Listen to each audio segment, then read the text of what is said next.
Okay, so welcome to class number 19, ethics in personal and private life. Okay, personal and public life, उसके बाद administrative life में भी देख लेंगे कि क्या उसका importance है. All right. So, what is personal ethics? Let us first see personal ethics होता क्या है. Personal ethics के क्या क्या dimensions हैं that we have to see. First of all, it is code of conduct. Okay, ये क्या है? Code of conduct है. कोड ऑफ कंडक्ट एथिक्स तो होता ही है, लेकिन कोड ऑफ कंडक्ट किस में होता है? ओके, ये अपने इंडिविजुअल के पर्सनल लाइफ के कोड ऑफ कंडक्ट हैं. What it is? एक इंडिविजुअल के पर्सनल लाइफ के ये कोड ऑफ कंडक्ट है. ये पर्सनल वैल्यूज को बताते हैं. Okay, whereas professional ethics में क्या होता है? These are the code of conduct which is imposed. This is not imposed. Personal ethics है वो क्या है? इम्पोज किसी ने नहीं किया, आपने खुद से इवॉल्व किया. It is evolve by yourself. ये क्या है? Evolve by yourself. Okay, और ये क्या है कि code of conduct which is imposed by an organisation. कोई एक्सटर्नल एंटिटी, यहां पर अगर आप देखो तो कोई एक्सटर्नल एंटिटी है which is imposing. Okay, which is imposing this code of conduct. तो ये I think this core difference is clear. Alright, और ये क्या है? एक डिजायर्ड बिहेवियर को एक्सट्रैक्ट करने के लिए. This is to extract a desired behaviour from you. आपकी ऑर्गेनाइजेशन है, आप किसी जॉब में गए. ओके, आप किसी ऑर्गेनाइजेशन के जॉब में गए, तो they will impose a code of conduct on you. एक तरीके का कोड ऑफ कंडक्ट आपके ऊपर इम्पोज करेंगे ताकि आपसे एक डिजायर्ड बिहेवियर. ऑलराइट, अब उस डिजायर्ड बिहेवियर में क्या हो सकता है? अब उस डिजायर्ड बिहेवियर में, जो हम प्रोफेशनल एथिक्स में बात कर रहे हैं, डिजायर्ड बिहेवियर में क्या हो सकता है? May be punctuality. अगर आपका ऑफिस, ऑलराइट, अब आपका ऑफिस चाहता है कि आप 9 AM शार्प रिपोर्ट कर लें, तो वो कोड ऑफ कंडक्ट लगा सकता है that all the employees will report to office at 9 AM. तो ये क्या है? आपसे एक desired behaviour that you should be coming. Okay, what? You should be coming at 9. Okay, you should be coming at 9 AM to the office. आप office में 9 बजे आ जाएंगे, ये चाहता है. Alright, this this this organisation wants it. तो ये क्या कर रहा है? This is imposing. What? This is imposing. Okay, हाँ, कह सकते हो. अब ये कोड ऑफ कंडक्ट आपके लाइकिंग का हो सकता है या नहीं भी हो सकता है. ये जो प्रोफेशनल एथिक्स का कोड ऑफ कंडक्ट है, which is being imposed by an organisation. Alright, which is being imposed by an organisation, this can be और can not be according to your will. हो सकता है कि आप अपने पर्सनल लाइफ में डिसिप्लिन पसंद करते हो. You are a follower of a discipline lifestyle, और आप जब कोई ऑर्गेनाइजेशन को ज्वाइन करते हैं, वहां पर भी बोलता है कि 9 बजे आ जाना है. ओके, एंड 6 बजे छोड़ देंगे आपको. ओके, 9 से 6 आपको रहना है. तो आपको अच्छा लगेगा कि हाँ यार, डिसिप्लिन लाइफस्टाइल तो मैं ऐसे भी ले रहा था, और I like this this official setting. Okay, but अगर मान लो कि अगर आप अपने पर्सनल लाइफ में you are not very keen, on a closed lifestyle.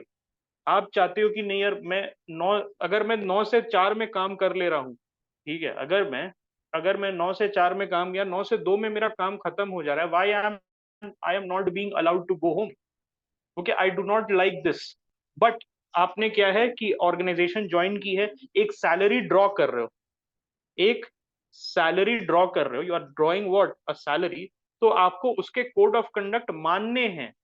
और वो organisation, it is successful in extracting a certain kind of behaviour from you. आप चाहते हो कि 4 दिन वीक में काम करो, 9 से 4 काम करो. ओके, लेकिन आपको 5 दिन काम करना पड़ रहा है और 9 से 6 काम करना पड़ रहा है. ऐसे ही बैठ रहे हो. ओके, ऐसे ही बैठ रहे हो. It use to happen. Alright, it use to happen in my former workplace. वो मतलब काम आपका 4 बजे भी खत्म हो जाए, 3 बजे भी खत्म हो जाए, 7:30 तक आपको लॉग इन करके बैठना है. ऑलराइट, अगर आपका लॉग ऑफ हो जाता है, तो वो फोन करके पूछ लेते थे कि भाई क्यों नहीं, क्यों लॉग ऑफ किया, ठीक है, एंड फिर वार्निंग आ जाती थी. एंड देन वो एचआर वेचआर का केस हो जाता था. तो यहां पर क्या है कि एक कोड ऑफ कंडक्ट है कि भाई 9 से 7:30 बैठना ही बैठना है. आपको 6 दिन हफ्ते में 9 से 7:30, ऑलराइट, माई लास्ट एम्प्लॉयर जो वो था उसमें मंडे टू सैटरडे 9 से 7:30 बजे तक ये केस चलता था। ओके, सो उसमें था कि एक कोड ऑफ कंडक्ट था ऑफिस का कि कोई भी 7:30 बजे से पहले लॉग ऑफ नहीं करेगा। अपना सिस्टम कोई भी 7:30 बजे से लॉग ऑफ नहीं करेगा, लेकिन मुझे मन नहीं करता था कि यार 5 बजे के बाद काम करूं मैं। ओके, मुझे ऐसा मन नहीं करता था कि 4:30 बजे के बाद कोई इंपॉर्टेंट प्रोजेक्ट लूं। ओके, अब वहां पर क्या इशू था, that it was a code of conduct. तो एक उसने मेरे से बिहेवियर एक्सट्रैक्ट कर लिया, इसने मेरे ऊपर एक कोड ऑफ कंडक्ट इम्पोज करके एक सर्टेन बिहेवियर, ऑलराइट, क्या किया, उसको एक्सट्रैक्ट कर लिया। अब वो क्या था कि 4:30 बजे जो बंदे को मन खत्म हो जाता था कि नहीं यार अब ऑफिस नहीं करना है, he is sitting for 3 more hours, alright.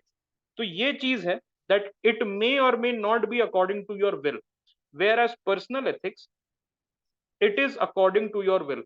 आप इसको शेप कर सकते हो, पर्सनल एथिक्स को आप शेप कर सकते हो। लर्निंग जो है पर्सनल एथिक्स की, पर्सनल एथिक्स की जो लर्निंग है, it start from childhood itself. उसके कंपोनेंट्स क्या क्या हैं, कौन कौन से इन्फ्लुएंसेस है, फैमिली है, सोसाइटी है।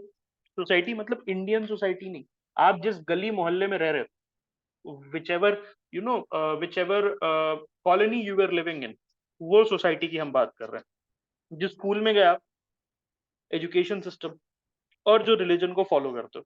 तो ये इसने आपके पर्सनल एथिक्स को शेप किया, आपके एक तरीके का वर्ल्ड व्यू हम बोल सकते हैं उसको शेप किया। वेयर एज वेयर एज जब भी प्रोफेशनल एथिक्स की बात आती है, तो learning only starts when you join that workforce और when you join that organisation.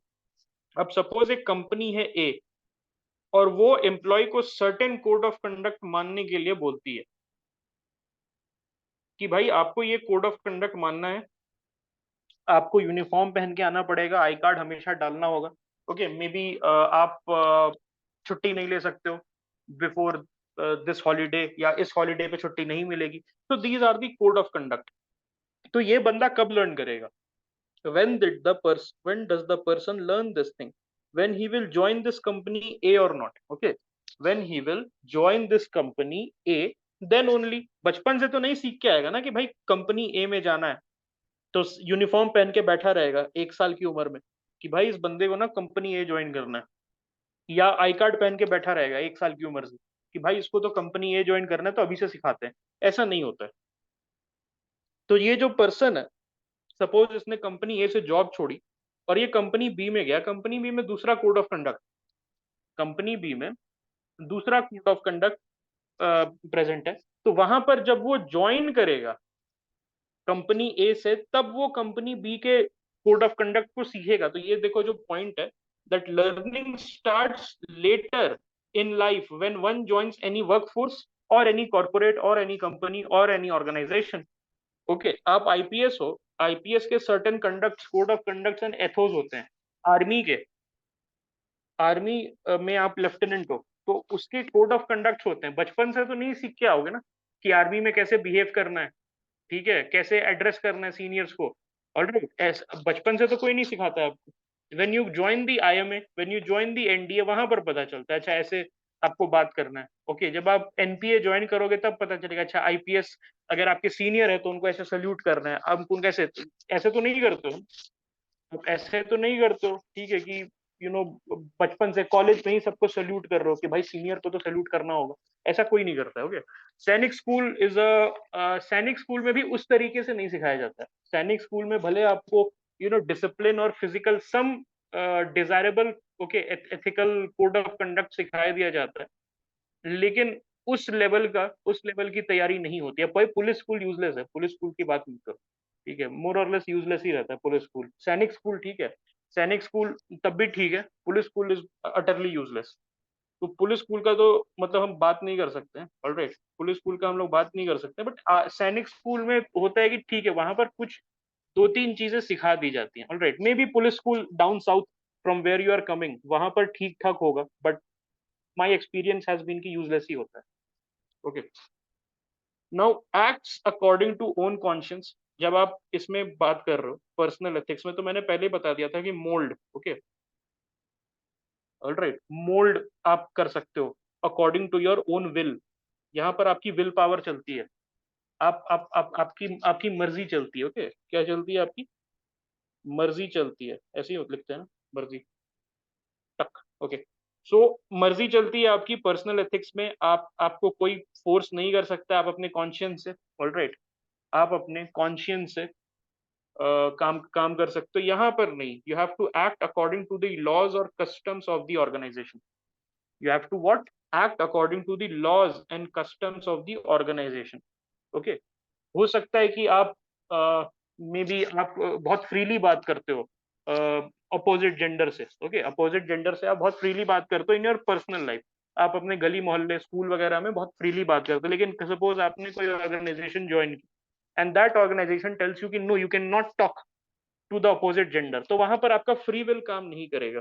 Okay, वहां पर क्या है, आपका फ्री विल काम नहीं करेगा। ओके, हाँ यही तो है, मर्जी ऐसे ही लिखते हैं। ये डॉट रहता है, शायद मर्जी is an Urdu word, right? वो डॉट यहाँ आ जाएगा, ऐसा कुछ रहता है। एनीवेज, ठीक है, तो ये डिफरेंस आपको पता चल गया। Value bounded and freedom to do what one believes, this is value bounded. और यहाँ पर क्या है, प्रोफेशनल एथिक्स में you are duty bounded. Okay, यहाँ पर है यू आर वैल्यू बाउंडेड, आप एक सर्टेन वैल्यू सिस्टम से बाउंडेड है कि अच्छा नहीं, मेरे पापा ने सिखाया है कि चोरी नहीं करना, तो मैं चोरी नहीं करूंगा। यहाँ पर क्या है कि नहीं यार, मेरी जॉब है तो मैं चोरी नहीं करूंगा क्योंकि मैं पकड़ा जाऊंगा। यहाँ पर क्या होता है पर्सनल एथिक्स में, इसको आप ट्वीक कर सकते हो। ये it's not that rigid, it is not that rigid, whereas professional ethics it is set, it is rigid, you can not tweak it. Okay, so यहाँ पर दोनों में फर्क क्या है, it is value, your value bounded कि पापा ने सिखाया मम्मी ने सिखाया वही करेंगे। ओके, लेकिन आप नहीं भी कर सकते हो तो कोई फर्क नहीं पड़ता। लेकिन यहाँ पर क्या है, यूर ड्यूटी बाउंडेड कि नहीं यार, मैंने इस ऑर्गेनाइजेशन में सैलरी ड्रॉ कर रहा हूँ, मैं इस ऑर्गेनाइजेशन में I am being commissioned here, अगर आप पुलिस वाले हो, ठीक है, इस टाइप से। और ये जो है प्रोफेशनल एथिक्स जो है, it is rigid, it is not okay, it is set in stone. Okay, yes, ये इवॉल्व हो सकता है विथ टाइम, इवॉल्व हो सकता है, ये भी इवॉल्व हो सकता है personal ethics, but this takes more time. Okay, this takes more time compare to personal ethics. Personal ethics हो सकता है आप घर से बाहर निकले, आपने कुछ ऐसा देख लिया, there is some incident that happened with you, जिससे आपका वर्ल्ड व्यू चेंज हो गया, वो एक ही दिन में। Okay, it took less than 24 hours to change your world view. Okay, आपने कुछ गरीबी देख ली, जैसे बुद्धा का नहीं हो गया था। बुद्धा का क्या हुआ था कि वो बाहर निकले। ओके, वो उनके जो पेरेंट्स हैं, फादर है रादर, नॉट पेरेंट्स, फादर ने उनको रख दिया था चार दीवारी के अंदर। ओके, ही सेड कि I will ensure that my son, he will live a life of luxury, और वो बाहर की प्रॉब्लम्स नहीं देखेगा। तो जो पैलेस में कोई भी डेथ्स वगैरह होती थी तो उनको नहीं बताया जाता था कि डेथ हो गई है। तो एक बार बुद्धा बाहर चले गए अपने पैलेस के, तो वहां पर उन्होंने एक बूढ़े आदमी को देखा, तो वो बोला यार ये बूढ़ा आदमी कौन है, अपने जो पर्सनल असिस्टेंट के साथ और बॉडीगार्ड के साथ निकले थे। देन ही आस्क्ड कि ये बूढ़ा आदमी कौन है, तो बोले कि सभी बूढ़े होते हैं, तो when इसका एज हो गया है। तो बोलता है एजिंग क्या होता है, all right, and then he saw कि एक शमशान की तरफ लेके जा रहा है एक बंदे को, तो बोला यार ये क्या है, तो बोला ये मर गया है, तो बोला मरना क्या होता है, ऑल राइट, ये मरना क्या होता है। तो फिर वो उनका ना, with in one visit, with in a single visit, उनका जो है वर्ल्ड व्यू चेंज हो गया, उनके जो पर्सनल वैल्यूज हैं, उनके जो वैल्यू सिस्टम है वो चेंज हो गई। बट प्रोफेशनल एथिक्स इतना जल्दी चेंज नहीं होता है, ऑलराइट, प्रोफेशनल एथिक्स आपका इतना जल्दी चेंज नहीं होता है, it takes maybe 50 decades, it takes decades. Okay, कोई ऑर्गेनाइजेशन है विच इज सेइंग कि ओके 9 से 5, 9 से 5 आपको रहना ही रहना है, आपका काम खत्म हो जाए या ना हो जाए, आपको कोई काम रहे तो 9 से 5 अंदर बैठना है। It might take a decade to change this policy, ये एक दो दिन की बात नहीं है। All right, a lot of external pressure has to come from outside. Societal change at a macro level. Last class में पढ़ा था, if you guys remember. Okay, public morality में हमने पढ़ा था ये. So it is very similar to that. एक question है, ले लेते हैं उसको. uh, can professional ethics be called Kantian duty based ethics?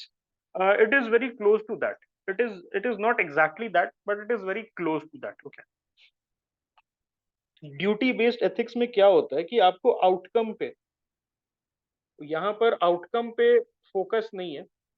Kantian ethics वगैरह में ड्यूटी बेस्ड एथिक में क्या है, जो हमने डिस्कस किया था, उसमें डियोंटोलॉजिकल एथिक्स की मैं बात कर रहा हूँ। वहां पर है कि the path that you take, okay, जो गांधी जी का भी व्यू था कि जो पाथ आप लेते हो that is more important. Alright, तो यहाँ पर हमने क्या डिस्कस किया था कि उसका एक ड्रॉबैक भी था। एक ड्रॉबैक था कि मटेरियलिज्म कम हो जाएगा और उसके वजह से जनरल प्रॉस्पेरिटी क्या होगी, खत्म हो जाएगी।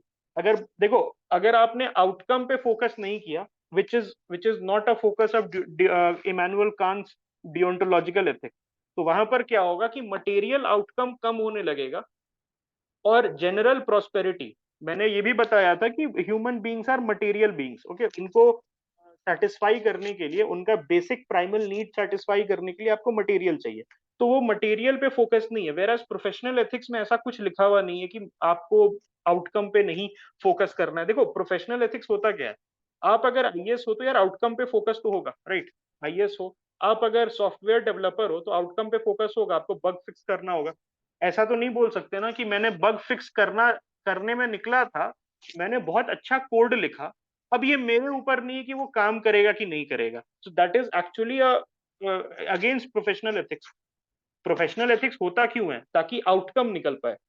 तो your question that Kantian duty based ethics, it can not be called, okay, because जो इमैनुअल कांट का या डियोंटोलॉजिकल एथिक का कोर प्रिंसिपल है वो है कि आउटकम पे फोकस है ही नहीं, वेर एज प्रोफेशनल एथिक्स का फोकस ही आउटकम पे है। आप अगर आईएएस ऑफिसर हैं तो डिस्ट्रिक्ट में टॉयलेट्स बनाना है, आपने बोला जी मैंने तो बहुत अच्छे मैंने बहुत अच्छा कॉन्ट्रैक्ट निकाला था, लेकिन टॉयलेट नहीं बन पाए, तो ये मेरी दिक्कत नहीं है, because I am a follower of deontological ethic, या इस टाइप की चीजें आप बोल सकते हो। तो वो एक्चुअली में there is a core difference between professional ethics and duty based ethics और the Kantian duty based ethics. I think that point is clear. इसमें क्या क्या आ जाता है, व्हाट ऑल वैल्यू सिस्टम, तो पर्सनल एथिक्स में ऑनेस्टी, एम्पथी, काइंडनेस आ जाता है। ड्यूटी बाउंड में पंचुअलिटी होता है, अकाउंटेबिलिटी होता है, कॉन्फिडेंशियलिटी होता है, एंड ये तीन मैंने आपको बता दिया। Based on your personal experience there might be some overlap, okay, this is your personal ethics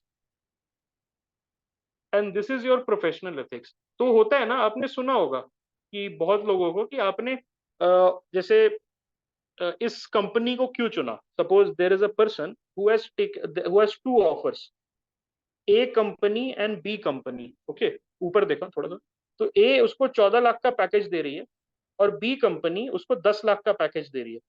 he selects B company, and आपने पूछा यार 4 लाख रुपए एक्स्ट्रा दे रही थी, तूने वो क्यों नहीं लिया? तो बोला यार वैल्यू, ओके, मेरे वैल्यूज से अलाइन है, दे आर डूइंग वर्क, और वहां पर बहुत चिल एटमोस्फेयर है, आई एम अ चिल पर्सन, वहां पर बहुत चिल एटमोस्फेयर है, एंड मुझे अच्छा लगता है वहां पर, okay, I like it, I like the vibes. Alright, तो वो क्या है, that there is an overlap. आप बचपन से आपको सिखाया गया सपोज काइंडनेस, तो आपने देखा कि एक प्रोफेशनल सेटिंग में काइंडनेस बहुत, the CEO is very kind, और वहां के जो मैनेजर्स हैं दे आर वेरी काइंड, तो आपको लगा नहीं यार, पर्सनली ये मेरा एथिकल कोड ऑफ कंडक्ट में इंक्लूडेड है, kindness is what included in my personal code of conduct, and this is also being exhibited by this professional setting. तो ये बीच में आ जाएगा, ओके, ये यहाँ पर आ जाएगा आपका, this will B kindness.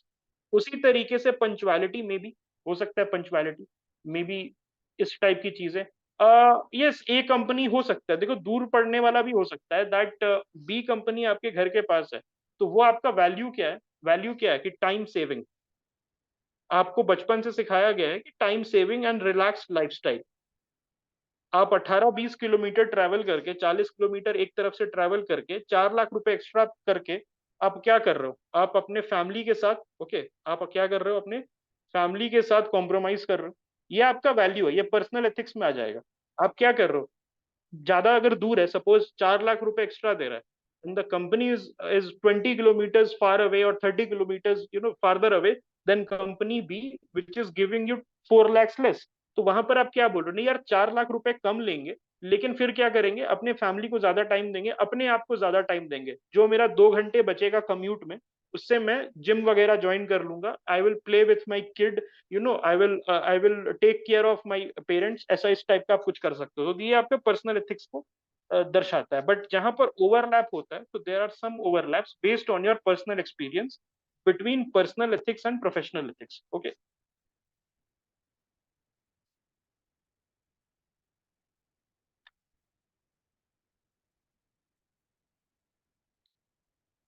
I think this is done. Okay. ये अपना कंप्लीट हो गया। अब हम आ जाते हैं ethics in private and public relationship. तो ये जो है, this is in directly in your syllabus. Okay, this is directly in your syllabus and I have tried कि थोड़ा सा एक यूनिक पर्सपेक्टिव इसमें डाल सके, ताकि आंसर्स हमारा थोड़ा यूनिक हो पाए। ओके। और again I am reminding you कि एक और पर्सपेक्टिव है यूनिक आंसर्स बनाने का। अगर आपको अपने आंसर्स यूनिक बनाना है, तो टॉपर्स के, ओके, टॉप 50 कैंडिडेट्स के आंसर शीट आप जरूर पढ़ना, या कोई ऐसा टॉपर जिसको एथिक्स में एक्स्ट्रॉर्डनरी मार्क्स आया, एथिक्स में अच्छा नंबर आया, ऑलराइट। तो उसमें कौन हो सकता है, एक वैशाली यादव है, ऑल इंडिया रैंक, एक मिनट, वैशाली यादव है, all India rank 6, Vaishali AIR 6, 2020 CSE, vision पे मिल जाएगा उनका। ओके, विजन पे अच्छा, काफी अच्छा कॉपीज है एथिक्स का उनका लिखा हुआ। Then there was this person called, again a Vaishali Singh, Vaishali Singh का all India rank I think 9 था या 10 था, I am not very sure, all India rank 9 या 10, CSE 2019। ओके, ये उनका था। तो ये दोनों की कॉपीज आप देख सकते हो, और भी लोग हैं, और भी लोग हैं, आप उनकी भी कॉपीज देख सकते हो। टॉप 10 की खोल के देख लेना, ठीक है, जितनी भी कॉपीज है विजन पे, ऐसे ऐसे करके PDF रहती है, आप उनको खोल खोल के देख लेना कि यार कॉपीज में क्या लिखा है उन्होंने, जो पसंद आए उसका एक एक उसको डाउनलोड करके अपने टैबलेट, मोबाइल या लैपटॉप में रख लेना, एंड उसको आप खोल खोल खोल के बार बार, whenever you are free, तो उसको देख लेना कि यार कैसे लिखा है इस बंदे ने, ठीक। तो ये बहुत इंपॉर्टेंट है एक्चुअली, एथिक्स में और एसए में बहुत इंपॉर्टेंट है। ये कर लोगे तो आपका कंटेंट इनरिचमेंट भी हो जाएगा, बिकॉज वो टॉपर ने कहीं से पढ़ा होगा, ऑलराइट, जो आपको नहीं पता है। तो लेकिन जब आप उनका आंसर्स पढ़ोगे, तो you will be able to know कि हाँ यार, अच्छा, ये पॉइंट अच्छा है, लॉ, एथिक्स वर्सेस लॉ, ये पॉइंट अच्छा है, ऑलराइट। तो I was looking from Vaishali Singh copy, तो मुझे बहुत अच्छा पॉइंट मिला था एथिक्स वर्सेस लॉ का, ऑलराइट, एथिक्स वर्सेस लॉ का। Then there was this, I think, Priyansh, क्या नाम था उसका, प्रियांश था कि क्या था नाम था उसका बंदे का, प्रियांश पांडे नाम था शायद, नॉट आर प्रियांश पांडे, हमारा हमारा वाला प्रियांश पांडे नहीं, but that was I think Priyanshu था या प्रियांश था। ऑल इंडिया रैंक 24 था या 25 था। He got through while in IIM। हाँ, अच्छा, प्रियांशी पांडे नाम था उसका। तो he was all India rank 24 या 25 था। He got through while he was in IIM। तो उसका भी एथिक्स की कॉपी काफी यूनिक है, तो आप डाउनलोड कर सकते हो। आई थिंक फोरम में लिखी थी या किसी दूसरे उसमें लिखी थी, बट काफी यूनिक कॉपीज थी उनकी, आप उसको भी देख सकते हो। ऐसे मैं डिटेल आउट कर दूंगा, once our theory is done, तो मैं उसको डिटेल आउट कर दूंगा। ओके, ठीक है। तो I think that is a very good omen for Priyansh, right. आपका namesake is already in the service, तो आई थिंक दिस टाइम आपको भी निकल जाना चाहिए। एनीवेज, ओके, उनका अभी नाम प्रियांश पांडे था, आई थिंक प्रियांश पांडे यही नाम था उसका। ओके, ऑल इंडिया रैंक 24 था।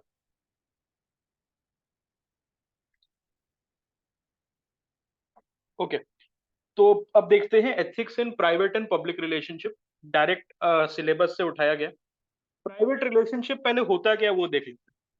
सो it is between people we feel personally connected to and emotionally attach to. तो यहाँ पर दो चीजें हैं, पर्सनल एंड इमोशनल कनेक्शन।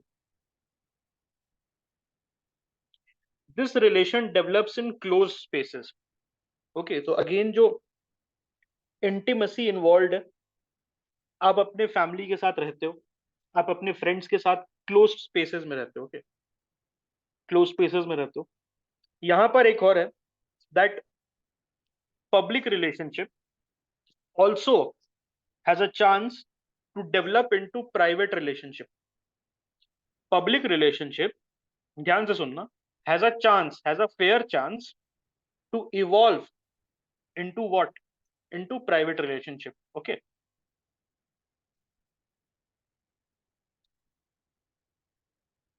ठीक है। अब ये कैसे होता है, अब ये कैसे होता है, ये देखना है आपको। सो ये बोल रहे हैं कि सपोज आई एम सेइंग कि public relationship when exposed, all right, when exposed in closed spaces, when exposed in closed spaces for considerable amount of time, it has the tendency to develop into private relationship। अब जैसे suppose आपने काम किया, ठीक है, you joined an organisation, you went and joined an organisation, और वहां पर क्या हुआ, what happened there is that आपने हाय हेलो सबसे किया कि I am a new person here और मैं ऐसे यहाँ पर आया हूँ, ठीक है, आपने फिर वहां पर 6 मंथ्स में छोड़ दिया, तो क्या आप, आपकी दोस्ती तो नहीं बनेगी, ऑलराइट, आपने प्रोफेशनल हर चीज रखी, बट सपोज आप 6 साल से काम कर रहे हो, you are working for 6 years और 7 years विथ सम पीपल, तो उनसे इंटीमेसी डेवलप हो जाती है, alright, and this is something that I have seen in government jobs a lot, especially in administration। IPS रहता है, if there is a person IPS and you know he is a batchmate या उसके एक दो batch ऊपर नीचे, alright, both are ASP, और जब दोनों साथ बढ़ते हैं तो एक कॉमराडरी हो जाती है, ऑलराइट, एक तरीके की, तो वो पब्लिक रिलेशनशिप जो है वो प्राइवेट रिलेशनशिप में बदल जाती है, since both of them, alright, are in a close space, एक क्लोज स्पेस में एक दूसरे के साथ है तो वो बन जाती है, alright. These are okay permanent in nature. आप प्राइवेट रिलेशनशिप को चेंज नहीं कर सकते हो। कोई आपका दोस्त है तो वो दोस्त रहेगा, कोई आपका फैमिली मेंबर है, फादर है तो वो फादर रहेंगे ही, मदर है तो मदर रहेंगी, भाई है बहन है, ऑलराइट, रिलेटिव है तो वो रिलेटिव रहेगा। तो these are permanent in nature and they are not codified. आपको they are not codified in general, okay, वो कोडिफाइड नहीं है। आप अपने फादर के साथ कैसे भी बिहेव कर सकते हो, आप जाओगे, आप बैठ सकते हो उनसे बिना पूछे, पापा मैं बैठ जाऊं, ऑलराइट, और ऑल्दो कोडिफिकेशन किसी किसी घर में चलता है कि बाप से बिना पूछे कैसे बैठ गया, बेल्ट लेके आ, ऑलराइट, ऐसा भी होता है। और या मे बी इट हैपेंस कि रिलेटिव्स, ओके, रिलेटिव से कैसे बिहेव करना, तो वो थोड़ा बहुत कोडिफिकेशन है, but in general, in general there is no codification. आप अपनी मौसी या मामा या बुआ या चाचा या ताई को आप फोन करने से पहले पूछते नहीं हो, hi can I call you at 6 PM today, ठीक है, चीयर्स, ऐसे नहीं बोलते, उनको फोन कर दे तो प्रणाम ताई, प्रणाम फूफा, प्रणाम मामा, alright, and they do not mind, okay. लेकिन आपका सपोज कोई कलीग, ऑलराइट, वो फोन कर दे रात के 10 बजे, आप क्या बोलते हो, यार ये तू अभी भाई भाई मत फोन किया अगर, this is not the time to connect, okay, we will connect tomorrow at 3 और 4, जो भी है। तो यहाँ पर क्या है कि कोडिफिकेशन नहीं चलता है, कैसे बिहेव करना है, तो वो मोर और लेस नहीं होता है, ठीक है, and this is permanent in nature, आप उसको चेंज नहीं कर सकते। And there is expectation of reciprocity बहुत हाई होती है, because there is emotions involve, there is what emotions involve, there is intimacy involve, okay, emotions involve and intimacy involve.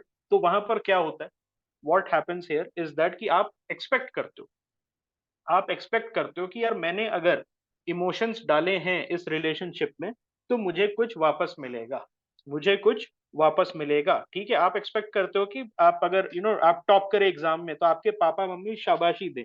आप ये एक्सपेक्ट नहीं करते हो ना कि पड़ोस के अंकल शाबाशी दें, या मे बी कोई रैंडम बंदा जो मेट्रो में है उसको आप अपने रिजल्ट दिखा के देखो भाई मैंने टॉप मारा है, ऑलराइट, ऐसा नहीं होता है। आप एक्सपेक्ट करते हो कि मेरे क्लोज्ड वंस, जिन पे मैंने इमोशनल, ओके, इमोशनल करेंसी खर्च की है, ओके, वहां से मुझे रेसिप्रोसिटी आए। इसीलिए betrayal hertz the most. Betrayal क्या है, hertz the most when it is in personal relationship, okay. Why, because you have invested emotional currency. जब आप कुछ इन्वेस्टमेंट करते हो तो आप क्या हो जाता है, व्हेन यू इन्वेस्ट समथिंग तो आप क्या हो जाते हो, आप अटैच हो जाते हो। जैसे यूपीएससी है, ओके, अब यूपीएससी है, ठीक है, यूपीएससी में आपने 2 साल लगा दिए, 3 साल लगा दिए, तो इमोशनल अटैचमेंट हो गया। ओके, आपने एग्जाम दिया, नहीं निकला।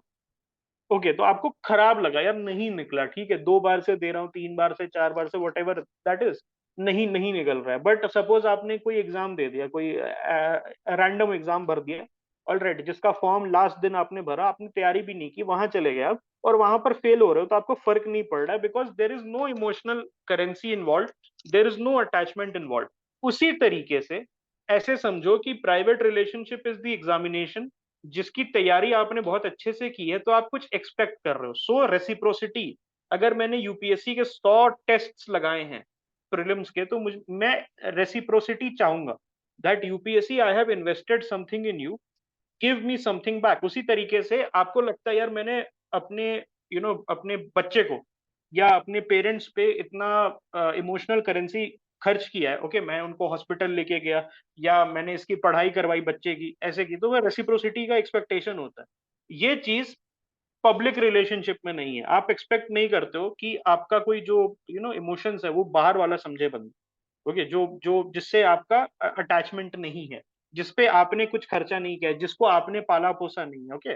वो होता है ना, मम्मी पापा बोलते हैं ना कि आपको कितना नंबर आया, पूछते हैं ना, तो आप फिर क्या बहाने बनाने लगते हो कि बगल वाले को तो 40 ही नंबर आया, तो पापा मम्मी क्या बोलते हैं, दैट मुझे उससे क्या मतलब, मैं उसकी फीस थोड़ी दे रहा हूँ, ऐसा बोलते हैं ना, या मैंने उसको थोड़ी पैदा किया है। तो आप बोलते हो कि नहीं नहीं ऐसा थोड़ी होता है, तो देन दे से कि ठीक है, चुपचाप अपने नंबर बता दे, राइट। तो वो क्यों ऐसा बोलते हैं, बिकॉज आप पे उन्होंने इमोशनल करेंसी खर्चा किया, उनको क्या मतलब कि बगल वाला फेल हो रहा है कि पीछे वाला पास हो रहा है, ओके। ये चीज आपको ध्यान में रखना है। एक और चीज है, देयर इज नो पेनल्टी और पनिशमेंट फॉर वायलेशन। आप सपोज अपने भाई से, ठीक है, आप अपने भाई से लड़ रहे हो, and you are fighting with your brother, आपने एक मुक्का घुस खींच के लगा दिया उसके मुंह पे, तो वो क्या करेगा, मम्मी मम्मी देखो ऐसा क्या है, फिर वो बोली तूने इसको मारा क्यों, ऑल राइट, तेरी पनिशमेंट ये है, तो वो इनफॉर्मल होता है, एवरीथिंग इज इनफॉर्मल। और फिर आप लोग क्या शाम को अपना मस्त वापस से दोस्त बन जाते हो, और कुछ होता नहीं है। सपोज आपने किसी को घुसा मार दिया अपने प्रोफेशनल सर्कल्स में, आपने किसी कलीग को घुसा मार दिया, तो वहां पर क्या है, there are punishment in professional ethics, there are punishment for violation of code of conduct, but there is no punishment for violation in public relationship. There is no punishment for violation in public relationship. Okay, ये चीज आप याद रखना, ठीक है। तो this is done. अब क्या क्या है एथिक्स इन प्राइवेट रिलेशनशिप, क्या क्या इसमें आता है। So love and care, confidentiality, truthfulness, responsibility, perseverance, तो ये सारी चीजें। परसीवरेंस क्या है, परसीवरेंस है कि सपोज आपने रिलेशनशिप पे खर्चा किया, आपने क्या खर्चा किया, इमोशनल करेंसी इन्वेस्ट कर रहे हो, तो ये परसीवरेंस है। आप अपने मैरिज पे वर्क कर रहे हो, आप अपने बच्चों को, ओके, आप बच्चों को हेल्प कर रहे हो, मान लो वो बंदा फेल हो गया या आपका बच्चा बीमार है, ऑलराइट, तो आप उस पर ऐसा नहीं बोल रहे हो कि ठीक है अपने आप ठीक हो जाएगा, ऑलराइट। तो ये चीज है। Public relationship, it is between people we feel externally connected to, बाहर से कनेक्टेड होता है, ठीक है, out of our personal office, okay, अपने पर्सनल स्पेस से, क्लोज स्पेस से बाहर जाके आप जिससे इंटरेक्ट कर रहे हो, मे बी आपके कलीग्स हो सकते हैं, न्यू कलीग्स मैं बोलूंगा, not exactly colleagues, because colleagues के साथ भी कुछ अटैचमेंट हो जाता है जब आप किसी के साथ considerable amount of time spend करते हो, तो ऐसा हो जाता है। The relationship here are generally codified, codified होता है, आप कलीग से कैसे बात कर रहे हो, विमेन कलीग है, फीमेल कलीग्स है, तो उससे कैसे बात कर रहे हो, these are codified more or less, what these are codified, okay, and it is based on societal and personal norms। आप अपने बॉस से कैसे बात कर रहे हो, हायरार्की में कैसे बात कर रहे हो, ठीक है, अनलेस एंड अनटिल बहुत ज्यादा टाइम या इंटीमेसी इन्वॉल्व नहीं है, बहुत ज्यादा टाइम, इंटीमेसी, इमोशनल करेंसी एक दूसरे पे आपने खर्च नहीं किया, तो कोडिफिकेशन बहुत हाई रहता है। There is a formal relationship, hi hello करते हो, ओके। आपने अगर कभी काम किया होगा, सपोज आपने अगर किसी कॉर्पोरेट स्ट्रक्चर में काम किया होगा, तो कॉर्पोरेट स्ट्रक्चर में क्या होता है, दैट ओके हाई, अगर आपसे कोई बात करना चाहता है, तो they will not call you, वो बोलेगा हाय मुजी, can we connect at today 4 PM if it is all right with you, okay, then you will say okay, let us connect at 4 p.m. or hi, I am not free, I have this project to attend, can we connect at 6 p.m. आपको तुरंत कोई phone नहीं मिला देता है, अगर तुरंत वो फोन मिला देता है तो वो एक violation, it is what, it is violation of a code of conduct, because alright, because आप एक्सपेक्टेड हो, you are expected to behave in certain manner with your public relationship, right, public relationship से आप एक certain manner में आपको behave करना है, and that is codification, कि बॉस से कैसे बात करना है, तो यार नहीं बोलोगे, यार तू क्या कर रहा है, ऐसे ऐसे नहीं बॉस को बोलोगे, सर बोलोगे, या आप अगर वो ही इज अलाउइंग यू तो आप उसके फर्स्ट नेम से बोलोगे, बट एक रिस्पेक्टफुल रिलेशनशिप होता है दोनों के बीच, ओके, एक रिस्पेक्टफुल रिलेशनशिप होता है।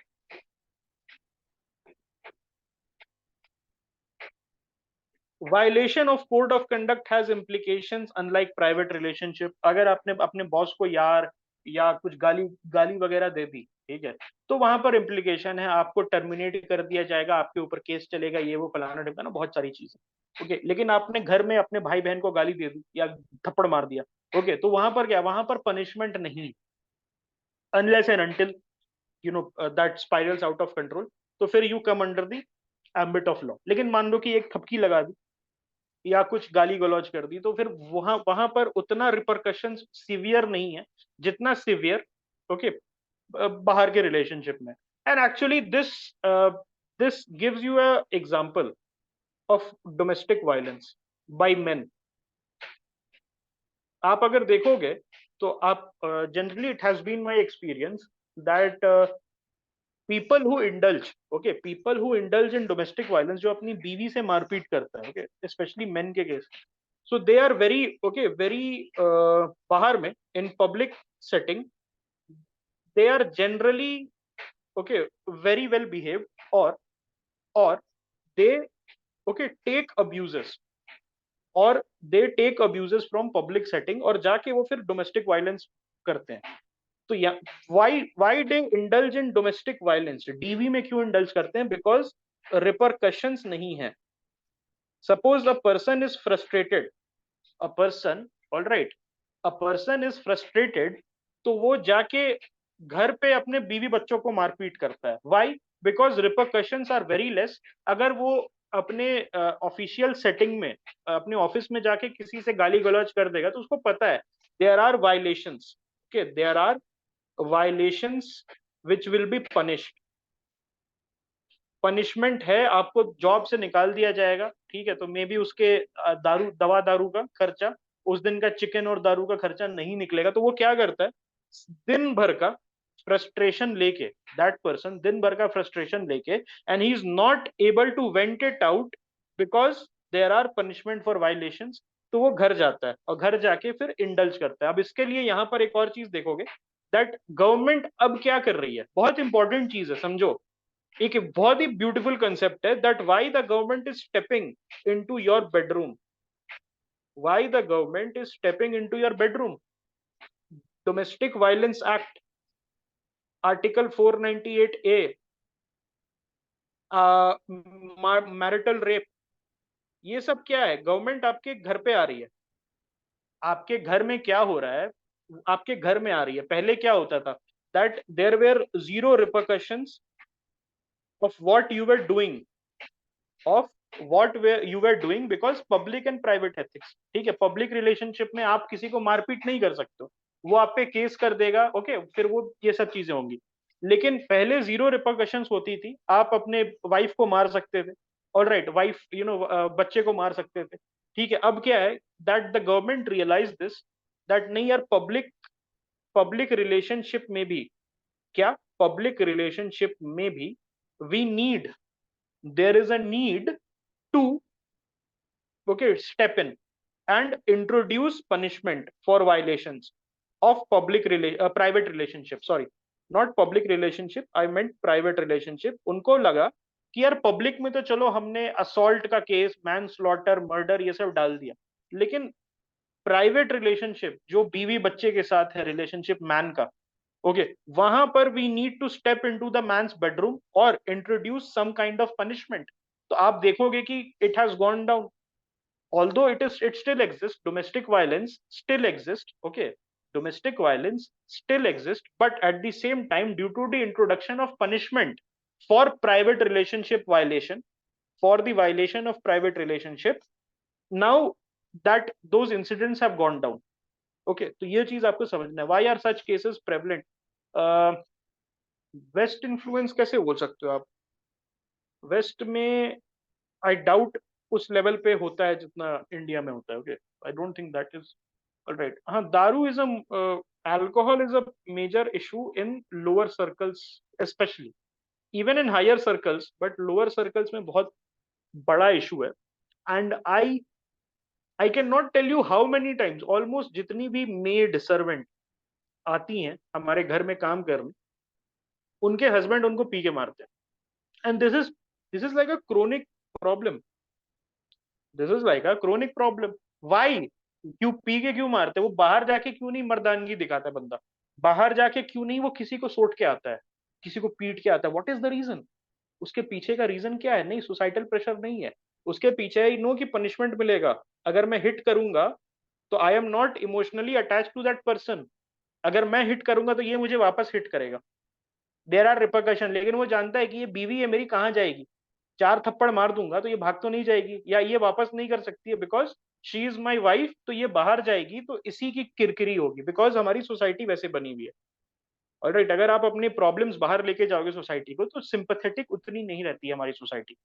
ऑलराइट, इट इज एक होता है ना laissez faire attitude. Laissez faire attitude है हमारी हमारी सोसाइटी का when it comes to domestic violence. ठीक है यार, हंसते हैं लोग. इवन लोग हंसते हैं कि आज उसके उसके उसके मर्द ने बहुत उसको मारा है. ओके, इसीलिए आज शांत है. ऐसा ऐसा हुआ है. That that has happened in my personal experience. So ये मैं कह सकता हूँ. ऑलराइट, आपको एक और चीज बताते हैं with regards to liquor problem. Delhi में आज के डेट में लेबर मिलना बहुत मुश्किल है. पता है क्यों? What is the reason? Labour सिर्फ 3 दिन काम करता है. मंडे काम करेगा, वेंसडे काम करेगा, फ्राइडे काम करेगा. वाई? ये 3 दिन काम किया, उसको 1500 रुपए मिल गए. 500 रुपए डेली के हिसाब से या 600 रुपए डेली के हिसाब से 1500 अपना कर लिया. 40 रुपए का, 40 रुपए से लेके 80 रुपए का फ्रूटी देखता है. फ्रूटी का देखा है आपने? फ्रूटी का, फ्रूटी जैसा होता है वो टेट्रा पैक, जिसमें स्ट्रॉ लगा के देते हैं. उसी तरीके से वोडका मिलती है. Okay, that is result of the government's, हाँ, liberal policy. Okay, liberal alcohol policy. और वो 3 दिन काम करेगा, मंडे वेंसडे फ्राइडे, और बाकी ट्यूसडे थर्सडे सैटरडे संडे या तो वो अपनी बीवी को मारेगा, या तो अपने बच्चे को मारेगा, बीवी को मारेगा. ही विल उस टाइप से हरकत करेगा और पी के पड़ा रहेगा. और वो जो 40 से 80 रुपए वाला, वो अब टेट्रा, पहले क्या होता था, कांच की बोतल में आती थी, थोड़ा महंगा होता था, 300 रुपए का, 350 रुपए का. अब क्या है कि 200 ml जैसे फ्रूटी होता है, जैसे आपका पेप्सी होता है, उस तरीके से 40 रुपए का वोडका मिल जाता है, पी के पड़ा रहता है. So that is actually, that is why private relationships में, प्राइवेट रिलेशनशिप्स में ओके, प्राइवेट रिलेशनशिप्स में the government is stepping in inside your bedroom. अब यहाँ पर आप बोलोगे यार बहुत सारे इनोसेंट फंसते हैं, बहुत सारे इनोसेंट मैन फंस जाते हैं. 498 है. अब अगेन मैंने आपको बताया था पुरानी क्लास में कि we are a collectivist society, we are not an individualistic society. Collectivist में क्या है? यूटिलिटेरियन अप्रोच होता है, greatest good for greatest number. उसमें अगर आपकी आहुति, आपकी अगर बलि लग जाए, greatest good for greatest number, तो सरकार को फर्क नहीं पड़ता. आप इनोसेंट हैं, आप जेल चले गए 10 साल के लिए, बाद में पता चला, तो it doesn't matter for the government. Government एक यूटिलिटेरियन अप्रोच लेके चल रही है. उसको लगता है कि मैं 10 औरत को, अगर मैं 10 लेडीज को अगर मैं जस्टिस दिला सकूं, तो उसमें अगर एक इनोसेंट मैन खतरे में है तो I don't care. Okay, because I have a utilitarian approach, greatest good for the greatest number. Okay, this context reminds me Protestant work ethics has been Max Weber, this the primary drivers behind innovation, Renaissance and industrial revolver. Yes, correct. Okay. So low expectation of reciprocity होती है as the relations are temporary in nature. Relationship क्या है? It is temporary in nature. आप देखोगे, आप you are living in a government quarter. मैं अपने experience से बताता हूँ, government quarter में रह रहे हो. तो वहां पर आपको किसी कोई कोई अंकल बहुत अच्छे लगे, कोई अंकल बहुत खराब लगे, बगल वाले अंकल है, फादर के कलीग हैं, फिर उनका आपने उनसे बात बात करनी शुरू की, फिर 3 3 महीने बाद उनका ट्रांसफर ऑर्डर आ गया, और फिर वो अंकल चले गए, आपने फिर वो अंकल को कभी नहीं देखा। ऐसा होता है, बहुत बार होता है when you are living in a government quarter, तो रिलेशनशिप जो है बहुत ही फिकल होता है, बिकॉज ऊपर नीचे हर जगह ट्रांसफर होते रहते हैं। ठीक है, आप कोई एक नए अंकल है, ऑल राइट, वो 1 साल रहे आपके साथ, आप उनको धीरे धीरे करके जानने लगे, बट एक कोडिफिकेशन था आपके और उनके बीच, कोडिफिकेशन था, and that uncle then got transferred somewhere else. तो फिर आपको जो पब्लिक रिलेशनशिप है उन अंकल के साथ, आपको प्राइवेट में कन्वर्ट करने का समय नहीं मिला, बिकॉज आपने एक दूसरे के साथ क्लोज स्पेसेस में, you did not spend emotional currency on each other. Okay, you did not spend emotional currency on each other. तो इस टाइप से था। ऑल राइट, तो ये आई थिंक एवरीवन आपको पता रहता है, आप एक्सपेक्ट एक्सपेक्ट नहीं करोगे in a public setting, you do not expect, there is very low expectation. आप नहीं एक्सपेक्ट करोगे कि आपके बच्चे को कोई पढ़ा दे, आप ये एक्सपेक्ट नहीं करोगे कि बगल वाला आपके बच्चे को पढ़ा दे, या बगल वाला आपके पेरेंट्स की देखभाल करे। ओके, ये एक्सपेक्टेशन नहीं रहता, लेकिन एक्सपेक्टेशन किससे रहेगा? भाई से रहेगा। अच्छा, मेरा भाई है तो यार ये मुझे हेल्प कर दे, ठीक है, मेरा कुछ फाइनेंशियल दिक्कत है, मेरा भाई थोड़ा हेल्प कर दे। ये नहीं सोचोगे कि नीचे वाला जो अभी नया आया है बंदा, उससे मैं हेल्प मांग लूं। अगर आप मांग रहे हो तो you have a very poor understanding of how the world works. Okay, if अगर आप ऐसा हरकत कर रहे हो, आप जाके ऑफिस में जाके और बहुत ही एक non professional, non formal behaviour, सबको अपना दोस्त बना ले रहे हो, तुरंत आप यार तू ऐसे करके बात कर ले रहे हो, you have a very poor understanding on off how the dynamic of public and private relations works. Okay, so this is very important for you as an administrator, as an aspiring administrator। ये आपके लिए बहुत important है कि आप इस dynamic को समझो, ठीक है, कि कैसे किससे बात किया जाता है। ऑल राइट, कैसे किससे बात किया जाता है, कैसे किससे रिलेशनशिप बनाया जाता है, किसको ट्रस्ट किया जाता है, किसको ट्रस्ट किया जाता है, किस पे इमोशनल करेंसी खर्च करें, किस बंदे पे, उस बंदे की पहचान कैसे करनी है। ओके, आपने सबको दोस्त बनाना शुरू कर दिया और सामने वाला इंटरेस्टेड नहीं है, and that has happened, and that comes with maturity. आप जब छोटे थे, छोटे इन द सेंस 15 16 साल के थे, तो सभी आपके दोस्त थे, एक दिन किसी से बात हो गई, वो आपका दोस्त बन गया, बट जैसे जैसे आप बड़े हुए, आपको डायनेमिक समझ में आने लगे कि नहीं यार ऐसे नहीं होता है। ओके, आपको अपने जो क्लोज सर्कल है उसमें you have to take considerable time, नहीं तो फिर क्या होता है, धोखा मिलेगा। ओके, बिकॉज एक्सपेक्टेशन सामने वाला नहीं रखता है, आप इंटरेस्टेड है सामने वाले से प्राइवेट रिलेशन बनाने में, लेकिन सामने वाला मे नॉट बी इंटरेस्टेड। उसके लिए you need what, time in close spaces, time in what, close spaces. तो as an administrator of any service, this is very important for you. या आपके ऑफिस में कैसा बिहेवियर रहेगा आपका, ऑलराइट, ऑफिस में आपका कैसा बिहेवियर रहेगा, that is very important. Okay, अब जैसे आप लोग से मैं स्टार्टिंग में मिला था, राइट, आप लोग से मैं स्टार्टिंग में मिला था, तो ये maximum of you guys, okay, you used to say sir, ठीक है, आज क्लास कब होगी सर। ओके, यू रिमेम्बर, जाके अपने चैट देखो, ठीक है, अक्टूबर और सितंबर अक्टूबर का चैट देखो, sir how are you sir, और उसके बाद ओ भाई कब, आज के डेट में भाई क्लास कब हो रही है, ठीक है, रिकॉर्ड करके जरा वीडियो भेज दियो। ठीक है, ये हो गया, राइट, वो शिफ्ट हुआ ना, we spend time, right, all of us, we spend time.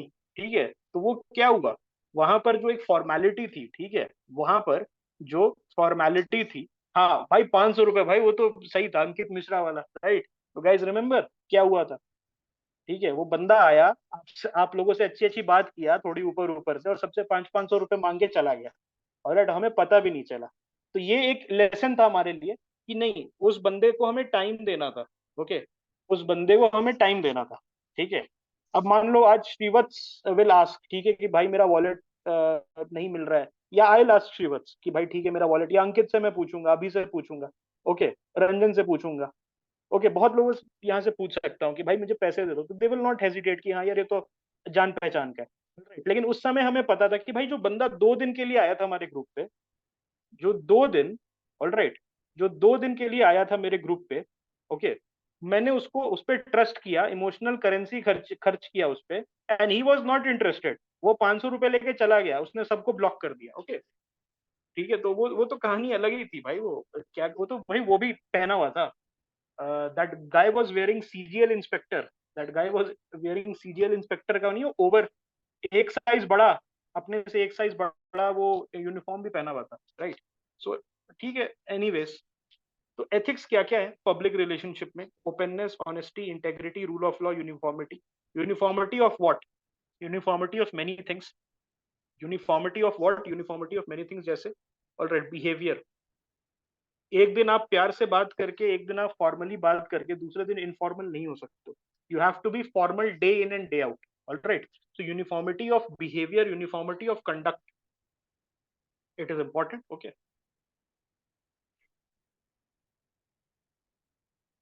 अब देखते हैं पब्लिक एथिक्स और प्राइवेट एथिक्स में there is some overlap as well. ये आप बना सकते हो अपने डायग्राम में। ओके, you can consider this as a diagram in your mains answer sheet, that there is an overlap. कुछ कॉमन एथिक्स है which is common in both public and private ethics, जैसे ऑनेस्टी, कंपैशन, अकाउंटेबिलिटी। तो ये सारी चीजें alright common है। Okay, however, despite some overlap, private and public ethics are kept separate. Why? What is the reason both are kept separate? दोनों को अलग अलग क्यों रखा जाता है? Despite ये जो overlap है, there are some values which are overlapping. It helps in preventing conflict of interest.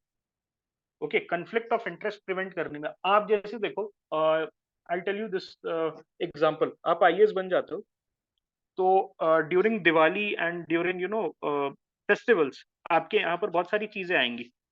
आपके यहाँ पर कॉन्ट्रैक्टर्स, आपके यहाँ पर से businessman, they will come and they will try to establish private relationship with you. अब वो कैसे करेंगे?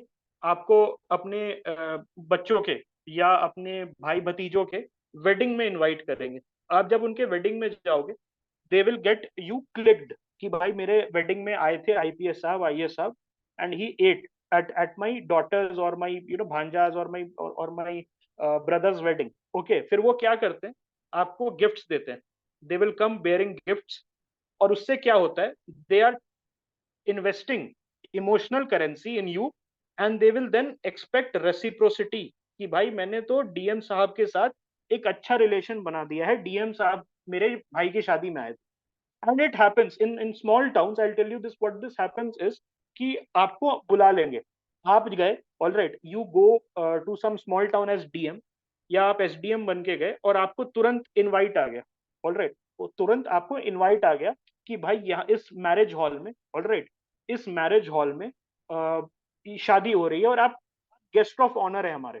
आप गए तो वहां पर आपको बुके दिया गया, और आपको गेस्ट ऑफ ऑनर की तरह फोटो, यार डीएम साहब आए, आप फोटो खिंचवा रहा है, ठीक है। और फिर वो क्या करता है बंदा कि वो फोटो लेके अपने व्हाट्सएप पे लगा देगा, आपके साथ एक फोटो खिंचा के। स्मॉल टाउन का ये होता है, ऑलराइट, स्मॉल टाउन का होता है, वो फोटो लगा देगा, and then he will say कि पर्सनली मुझे जानते हैं, मेरी तो भाई की शादी में आए थे, डीएम साहब तो मेरे भाई की शादी में आए थे। फिर वो कॉन्ट्रैक्ट जब नेक्स्ट मंथ निकलेगा, तो आपको आएगा, सर याद है आप आए थे मेरी भाई की शादी में। he will use the personal intimacy between you and him to get you, all right, to change your decision of some contract which will have repercussion on your public life. Public ethics तो different है ना दोस्त, all right, public ethics तो different, and that happens, तुरंत पकड़ लेता है। आपको ये बहुत ध्यान रखना होगा when you are going into small towns in India, especially अगर आप small towns में जा रहे हो as a DM और SDM, तो वहां पर ये बहुत होता है। आपके घर पे जबरदस्ती जबरदस्ती गोल्ड वगैरह छोड़ के चला जाएगा। During Diwali it had happened once that वो जो नहीं होता गणेश जी और लक्ष्मी जी की मूर्ति सॉलिड गोल्ड की, वो छोड़ के चला गया था बंदा। Okay, then he has to be called back, आप वापस आओ, लेके जाओ, we can not, sorry sorry, we can not accept this. और ये क्यों होता है? Why did he give us that solid Lakshmi and Ganesh of made of gold worth lakhs, ताकि बाद में वो करोड़ों का काम निकलवा सके। वो इन्वेस्ट करेगा आपके ऊपर बंदा, and it will it will, the person will get you to have a conflict of interest जबरदस्ती, and it is your duty as an IAS, IPS और maybe an IRS officer that आप you are awakened to the reality that what is happening. I knew a person who was so honest. Okay, तो वो क्या करते थे that जो उनके यहाँ पर आता था मिठाई, all right, what if you don't, नहीं होता है, ये ह्यूमन नेचर है दोस्त। आप पिघल जाओगे, पिघल जाओगे, 100% पिघल जाओगे। अगर नहीं पिघल रहे हो तो फिर then you are a psychopath. Normal humans पिघल जाते हैं। अगर आप नहीं पिघल रहे हो, गिफ्ट ले लेके उसको बोल रहे हो कि ठीक है, आपको फोन उठाना पड़ेगा, आप ऑब्लाइज्ड हो गए हो। As a normal human being आप ऑब्लिगेशन में आ गए हो। एक बार आपने वो सॉलिड लक्ष्मी एंड गणेश ले लिया, तो आप उसके ऑब्लिगेशन में आ गए हो। एक बार आपने, suppose I know a person जिसका बेटा, he is a very okay, he is a very secretary level officer, और उसका लड़का काम करता है एक प्राइवेट कंपनी में, और प्राइवेट कंपनी में वो कुछ काम नहीं करता, घर पे बैठा रहता है, and he gets around 1.5 lakh rupees salary. क्यों लेता है? बिकॉज उस कंपनी को इस सेक्रेटरी से काम है, उस कंपनी को इस सेक्रेटरी से करोड़ों का काम है, and there is a conflict of interest. ये जो सेक्रेटरी है, इसको लगता है यार मैं इस बंदे को अगर नहीं दूंगा कॉन्ट्रैक्ट, तो ये मेरे बेटे को निकाल देगा। ये मेरे बेटे को जो 1.5 लाख रुपए की कमाई हो रही है, जिससे अभी उसकी शादी होने वाली, उस कमाई के बेसिस पे वो शादी नहीं होगी। तो वो क्या हुआ, कॉन्फ्लिक्ट ऑफ इंटरेस्ट में फंस गया। और ये actually this will be case study for you. इतने सारे केस स्टडीज हम लोग डिस्कस करेंगे इसके through. Okay, then you will understand. Okay, एक थे, आई थिंक परमवीर सिंह, नाम सुना होगा आपने। ओके, मुंबई पुलिस कमिश्नर थे। तो उनकी जो डॉटर थी, उनका शादी हुआ था ताज में। ओके, उनका शादी हुआ था ताज में, ठीक है। परमवीर सिंह मुंबई कमिश्नर। ओके, सो ताज में हुआ था, और वहां पर उनसे 5,000 रुपए प्लेट नॉर्मल कॉस्ट था, और उनसे लिया गया था 100 रुपीज पर प्लेट। तो भाई क्यों लेगा ताज प्रॉपर्टी, वाई द हेल एक ताज की प्रॉपर्टी जहां पर बहुत मुश्किल है ऐसा, जब एफिडेविट में, आई am not making this up, ये कोई इंटरनल नॉलेज नहीं है, पेपर की नॉलेज। तो आप देखो, ओके आप देखो, तो वो 100 रुपए क्यों देगा पर प्लेट?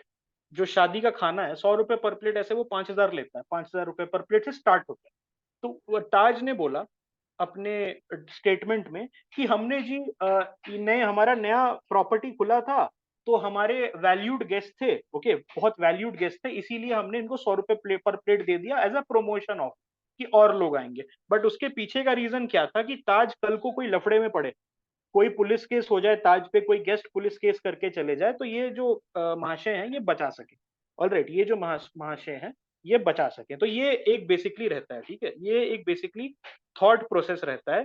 आपको प्राइवेट और पब्लिक रिलेशनशिप मिक्स करने के लिए people will solicit you, private और पब्लिक रिलेशनशिप मिक्स करने के लिए people are going to solicit you as an administrator और as a police officer. It is your responsibility that you are aware, you are aware of these tactics। ठीक है, बहुत सारी चीजें होती हैं। सबसे बड़ा टैक्टिक्स मैं बताता हूँ आपको, अगर पर्सनली मैं बताऊं, तो जैसे आप गए किसी स्टेट में, वहां के सिटी में, तो वहां का गोल्फ कोर्स, गोल्फ क्लब में वहां का मेंबरशिप दिला देता है। वहां का मेंबरशिप दिला देगा, it's very expensive, 4 lakh 5 lakh रुपए साल का रहता है, वो आपको फ्री में दिला देगा कि सर आप तो ले लो सर, ठीक है ये आप बोले हाँ ठीक है ले लेता हूँ मैं। आप फिर क्या किए, आप गए गोल्फ क्लब में, वहां पर उस बिल्डर के साथ या उस बिजनेसमैन के साथ या उस माफिया के साथ बैठने उठने लगे, दोस्ती होगी, आपके साथ दोस्ती होगी।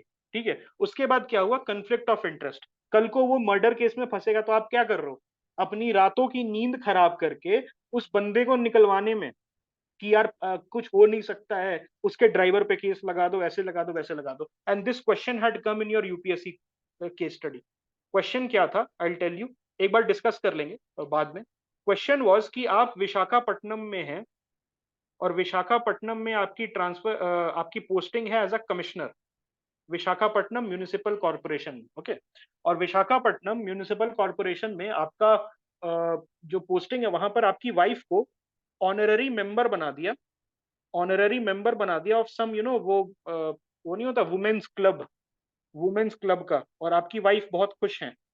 और आपकी वाइफ इसके थ्रू, आपके वाइफ के थ्रू, वो बंदा जिसने वुमेन्स क्लब का ऑनररी मेंबर बना दिया या ऑनररी प्रेसिडेंट बना दिया, सॉरी, वो वाइफ के थ्रू आपसे काम निकलवा रहा है। और आपने क्या किया कि आप बोल रहे हो कि आपने जाके अपने चीफ सेक्रेटरी से बोल के अपनी ट्रांसफर ले ली, आपने अपनी चीफ सेक्रेटरी से बोल के अपनी ट्रांसफर ले ली, but your wife is now throwing tantrums. आपकी वाइफ अब आपसे गुस्सा है, and this was an actual case study.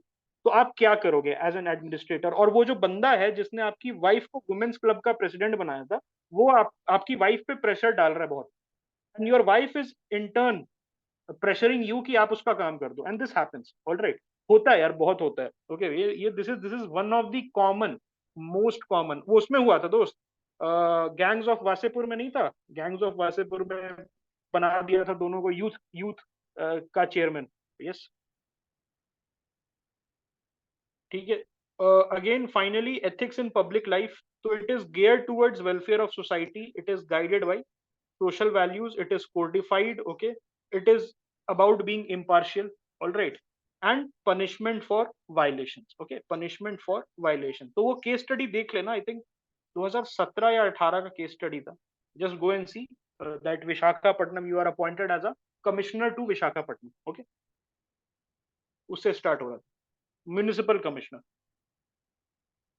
Can we also bring in the personal dimension, morality? Yes, of course you can do it. It's a very arbitrary paper, subjective paper है। The world is your playground when it comes to ethics। आप कोई भी dimension link कर सकते हो, ठीक है।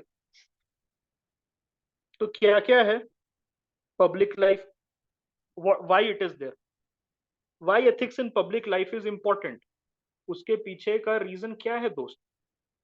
It is geared towards the welfare of society, okay, it is geared towards the welfare of society, it is guided by social values, जो society के वैल्यूज हैं उससे गाइडेड होता है, और सोसाइटी के वेलफेयर के लिए प्रेजेंट होता है पब्लिक लाइफ के एथिक्स। और इट इज कोडिफाइड, कैसे बिहेव करना है, किससे बिहेव करना है, ओके, वो कोडिफाइड होता है। Impartiality is one of the traits, और there is punishment for violation of lack of ethics in public life. तो ये डिफरेंशिएट करता है एथिक्स इन प्राइवेट लाइफ को एथिक्स इन पब्लिक लाइफ से, ओके। अब हम आते हैं एथिक्स इन पब्लिक एडमिनिस्ट्रेशन, हमारा फाइनल पार्ट। सो कुछ मैक्सिम्स हैं, there are certain maxims that we have to talk about, okay, there are certain maxim. Maxim का मतलब क्या होता है? Can anyone tell me what does maxim means? What exactly does maxim का मतलब क्या होता है? सो बेसिकली मैक्सिम क्या होता है? It is something which expresses a rule, expresses a rule for what? Rule for sensible behavior. So there are certain rules, okay, there are certain maxims which will express certain rules। अब वो देख लेते हैं क्या क्या होता है। तो सबसे पहले ethics in public administration, as an IAS officer, as an IPS IRS officer, whatever that is, आपको सर्टेन रूल्स फॉलो करना है, सर्टेन मैक्सिम्स फॉलो करना है। What are those? Maxims of legality and rationality, okay, maxims of legality and rationality. An administrator is expected to follow the law and rules that are framed to govern and guide various categories of policies and decisions. Okay. You can say a universally true principle for good behavior. So maximum of legality and rationality क्या है? Legality क्या है? Legal way में there are certain rules and code of conduct which have been laid down। आपको वैसे ही काम करना है, okay? And trust me, when you are going into the services, तो अगर आप इसके हिसाब से काम करोगे, रूल्स के हिसाब से काम करोगे, कोड्स ऑफ कंडक्ट के हिसाब से काम करोगे, तो you will not go very far. You are not going to go very far, okay, you are not what, you are not going to go very far. But but at the same time आपका downfall भी उतना नहीं होगा, ठीक है। सो ये क्या है, suppose you are following the law, तो आपका करियर ऐसे बढ़ेगा, ओके, ऐसे बढ़ेगा, ज्यादा ऊपर नहीं जाएगा, but you will be at a respectable position. Retirement करोगे अच्छे से, रिटायर अच्छे से करोगे if you are following the laws and the rules. But अगर सपोज आपने लॉज फॉलो नहीं किया, you kowtowed to the whims and fancies of the politician, तो आपका करियर ऐसे जाएगा। और इस करियर में ज्यादा स्ट्रेस है, suppose this is career A and this is career B, career A में ज्यादा स्ट्रेस है या करियर बी में ज्यादा stress? The answer is career B में ज्यादा स्ट्रेस है। बी में ज्यादा, सॉरी, ए में ज्यादा स्ट्रेस है। यस, आंसर अभी इज करेक्ट, करियर ए में ज्यादा स्ट्रेस है। अगर आपका करियर ऐसे जा रहा है, सपोज आपने एक पर्टिकुलर पॉलिटिकल पार्टी से ज्यादा, you are very close, okay, और उसके इलीगल काम कर रहे हो, तो आपको तुरंत डीएम बना दिया जाएगा बड़े बड़े डिस्ट्रिक्ट का, आपको तुरंत पर्सनल सेक्रेटरी बना लेगा सीएम। ओके, लेकिन जब नई सरकार आएगी तो आप पे केस चलेंगे, आपको irrelevant department, so called irrelevant department में फेंक दिया जाएगा। फिर नई सरकार आएगी, फिर ऊपर जाओगे तो यहाँ पर क्या होगा, मेंटल प्रेशर। यहाँ पर क्या होगा, प्रेशर टू गेट कॉट। और फिर नीचे, फिर ऊपर, फिर नीचे, फिर ऊपर करते करते आपकी 58 59 ईयर में heart attack due to stress से मौत हो जाएगी। ऐसा होता है। Okay, this happen. दूसरा क्या है, आपने code of conduct, you followed the maximum of legality and rationality. Alright, you followed the maximum of legality rationality. आप किसी एक बंदे को फोकस नहीं दे रहे हो। ऑलराइट, यू सेड कि नहीं भाई ये गलत है तो गलत है, आप मुझे ट्रांसफर कर दो ना। अगर आपको काम ही निकलवाना है तो मुझे ट्रांसफर कर दो। तो व्हाट विल हैपन, आपका करियर ऐसे जाएगा, थोड़ा सा कभी कभी नीचे जाएगा due to following the laws and the rules, but ऊपर यही रहेगा। आपको ना एक्सपेक्टेशन होगा, ना आपको कुछ एक्सपेक्टेशंस होगा, नो, नॉट दैट पर्सन। उसके बारे में हमने डिस्कस किया था while you were on your detox. तो हमने डिस्कस किया था, he was actually a useless person. He was actually, मैंने दिखाया था क्यों यूजलेस है। एक्चुअली वो पब्लिक मोरालिटी में हमने बात की थी उनके बारे में।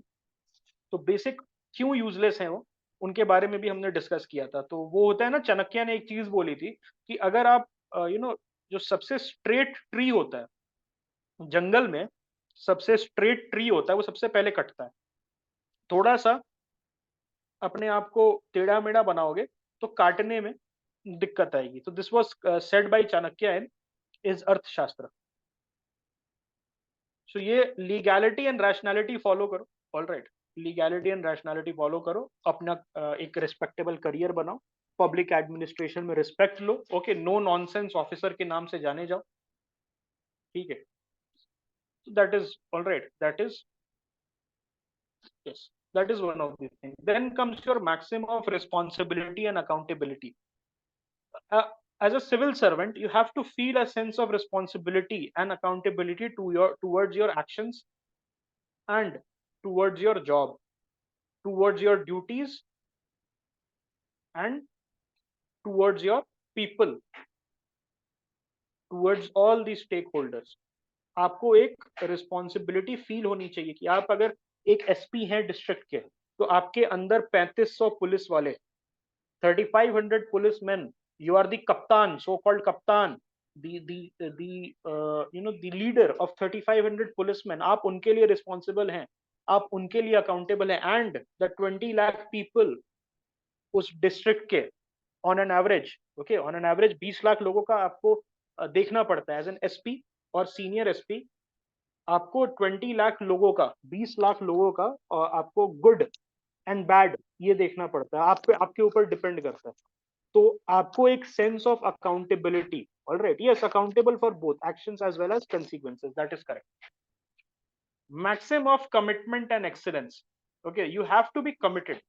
अगेन कमिटेड किस पे, stakeholder, people, duty, job, action. You have to be committed and you have to hold high standards of excellence. कि अब मैं अगर जॉब पे जा रहा हूं तो मैं अपना बेस्ट दे के आऊंगा, मैं अपना 100% दे के आऊंगा उस जॉब पे। ये आपके अंदर से आना चाहिए। देन और क्या क्या होता है, maximum of compassion, it is a given. अगर आप एक पब्लिक ओरिएंटेड जॉब में हो, पब्लिक एडमिनिस्ट्रेशन मतलब क्या है, पब्लिक ओरिएंटेड जॉब, दिन भर में 100 लोगों से मिल रहे हो, कोई गरीब, कोई अमीर, कोई मिडिल क्लास, कोई लोअर क्लास, कोई अपर क्लास। ओके, कोई अपर कास्ट का, कोई लोअर कास्ट का, ठीक है, हिस्टोरिकली ओप्रेस, हिस्टोरिकली प्रिविलेज्ड, हर तरीके के लोग से मिल रहे हो। तो everyone needs and deserves compassion for their problems. तो as a public administrator compassion होना चाहिए, तभी जाके आप अपनी ड्यूटी पे अच्छे से, you will excel in your duty. If you do not have a compassionate view in a public oriented job, so you will not be able to do a good job। then maximum of responsiveness, okay, आप अपने job के प्रति कितना responsiveness है, whatever, okay, whatever, हाँ, whatever that is, ठीक है, responsiveness कितना भी आप थक गए हो, लेकिन अगर रात के 1 बजे कॉल आ रहा है आपको कि यहाँ पर आग लग गई है, यहाँ पर चोरी हुई है, यहाँ पर डबल मर्डर हुआ है, ओके, या ये ब्रिज ढह गया है, तो आप ये नहीं बोल सकते हो। You can not, you have to be responsive कि अच्छा मैं आ रहा हूँ, ऑलराइट, अच्छा मैं आ रहा हूँ। And this has been, okay, I was listening to one, एक मैं सुन रहा था, एक इनकाउंटर हो रहा था, तो वो एसपी को फोन करता है, इंस्पेक्टर, ठीक है, एसपी को इंस्पेक्टर फोन करता है कि सर हम ना फंस गए हैं, चारों तरफ से गोलियां चल रही हैं और हम फंस गए हैं। तो एसपी उस समय रात के 1 बज रहे थे, तो वो पूछता है अच्छा फंस गए हो, ये नहीं कि मैं आ रहा हूँ। He was not responsive, he was not proactive, he said अच्छा गोली चल रही है और कौन है आपके साथ, तो ये चाह रहे अच्छा ठीक है, ऐसे कर रहा था। Okay, rather than putting on his bullet proof waste and saying कि भाई तू 5 मिनट वेट वेट कर, मैं दल बल के साथ आ रहा हूँ। That idiot, alright, I not tell who was that. वो जो आप अगर रिकॉर्डिंग सुनोगे तो आपको पता चल जाएगा कि that that guy inspector was saying कि सर अभी हम खत्म होने वाले हैं, हम लोग को चारों तरफ से गोली चला रहा है। Yes, Vivek is correct, Vivek is correct, okay, Vivek has got it. तो हम हमें चारों तरफ से गोली चला रहा है, डीएसपी साहब फंस गए हैं, डीएसपी साहब को 4 गोली लगी है, ऐसी ऐसी बात होगी है। बोला अच्छा, rather than saying that, rather than being responsive to his people, to the stakeholder, what he is doing, that एक lack of, सबसे पहले compassion है, lack of commitment है towards his job, all right, lack of commitment है towards his job, lack of accountability है, lack of responsibility है, okay, lack of rationality है, everything was there in that thing. Then resilience, अब resilience बहुत important है, I'll tell you why. Suppose आप गए, okay, आप गए अपने टेन्योर पे as an IAS officer, you became a DM, आपको बहुत हाई आइडियल्स है। he was not punished, he was not, ऐसा नहीं होता, पनिशमेंट नहीं मिलती है, okay, people go spot free. So you are a DM of a district and you are DM of your home district, और आपको लगता है यार मैं तो बचपन से सोच रहा था कि नहीं मैं अपने डिस्ट्रिक्ट को बदल दूंगा। जब आप डिस्ट्रिक्ट में गए तो आपको आपको पता चला कि जो वहां का एमपी एमएलए है, दे आर करप्ट। वहां का जो म्यूनिसिपल कमिश्नर है उस सिटी का, वो करप्ट है। Everyone is corrupt around you. तो रेजिलियंस होना चाहिए, नहीं तो आप हार मान जाओगे। Resilience, maximum of resilience is very important, specially in IAS and IPS. अगर आपको रिफॉर्म्स लाना है, you will face road blocks. आपको कुछ बड़ा करना है, सपोज स्कूल का ब्यूटिफिकेशन करना है, पीपल आर नॉट इंटरेस्टेड। आप गए किसी गांव में और बोले कि यार हमें ना इस स्कूल को चेंज करना है, स्कूल का इंफ्रास्ट्रक्चर चेंज करना है। गांव के प्रधान बोल रहे हैं क्या जरूरत है सर, क्यों क्यों करना है, what is the reason, what is the reason, क्यों करना है, बच्चे तो आ जा रहे हैं, क्या दिक्कत है। फिर आप नेक्स्ट डे गए, आपने हार नहीं मानी, because you are what, you are a resilient officer. आपने फिर नेक्स्ट डे गए, फिर तीसरे दिन गए, चौथे दिन, पांचवें दिन बंदा मान गया, आपने स्कूल को चेंज करा दिया। लेकिन पहले दिन ही अगर हार मान जाते, if you were not resilient, if you were not resilient, तो क्या होता, you would not have become an effective officer. तो ये याद रखना, रेजिलियंस बहुत इंपॉर्टेंट है। एक बार, दो बार, तीन बार ठीक है, आपने किसी बड़े क्रिमिनल को पकड़ना चाहा, ये बहुत होता है एक्चुअली, दिस हैपेंस। आपने किसी बहुत बड़े क्रिमिनल को पकड़ना चाहा, आपने मिनिस्टर से बात की, मिनिस्टर बोला नहीं नहीं वो तो हमारे पार्टी को फंड देता है या पार्टी को वोट जुटाता है, मैं नहीं मानूंगा। आपने फिर क्या किया कि मिनिस्टर को रूट करके सीएम के पास चले गए, सीएम सर ऐसी ऐसी बात है। आपने फिर सीएम से कुछ नहीं मिला, तो आपने क्या किया, दैट आप उसके अगेंस्ट प्लान बनाने लगे कि ये सीएम मिनिस्टर जाएगा, तब मैं इस क्रिमिनल के अगेंस्ट कैसे मूव करूंगा। ऑलराइट, तो वो क्या है, रेजिलियंस है। आपने छोड़ा नहीं, ये नहीं कि अच्छा ये क्रिमिनल को तो मैं जी कुछ नहीं कर सकता हूँ, मैं एसपी हूँ डिस्ट्रिक्ट का, लेकिन मैं कुछ नहीं कर सकता हूँ बिकॉज मिनिस्टर सर ने मना कर दिया। ओके, रेजिलियंस होना चाहिए। Utilitarianistic approach, what is utilitarianistic approach, you should have this mindset of greatest good for the greatest greatest number. आपका जो डिसीजन है, बिकॉज आपका decision is going to impact 20 lakh people on an average, you should have this mindset, okay, you should have this mindset, okay, कि मैं ऐसा जो decision लूं, it should impact the greatest number of people, it should do greatest good for the greatest number of people. So this is your ethics in public administration। क्या क्या पढ़ा आज हमने, public life, private life, ethics in both these dimension and public administration। any question that you guys might have, any question that you guys might have, because ये पढ़ना क्यों जरूरी था, इस टाइप के मैं बकैती आज थोड़ा सा ज्यादा किया।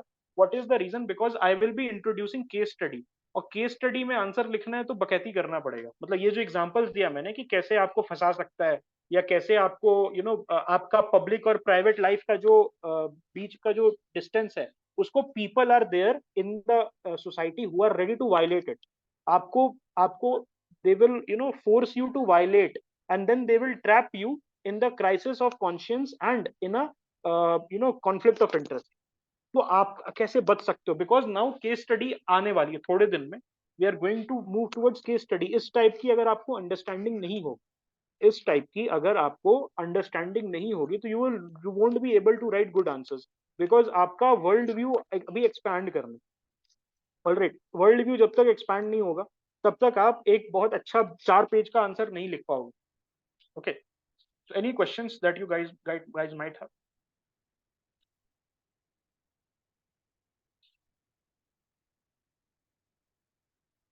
ओके, कोई भी क्वेश्चन हो जल्दी बताओ। हाँ पूछो भाई, पूछो पूछो। I just stop the recording.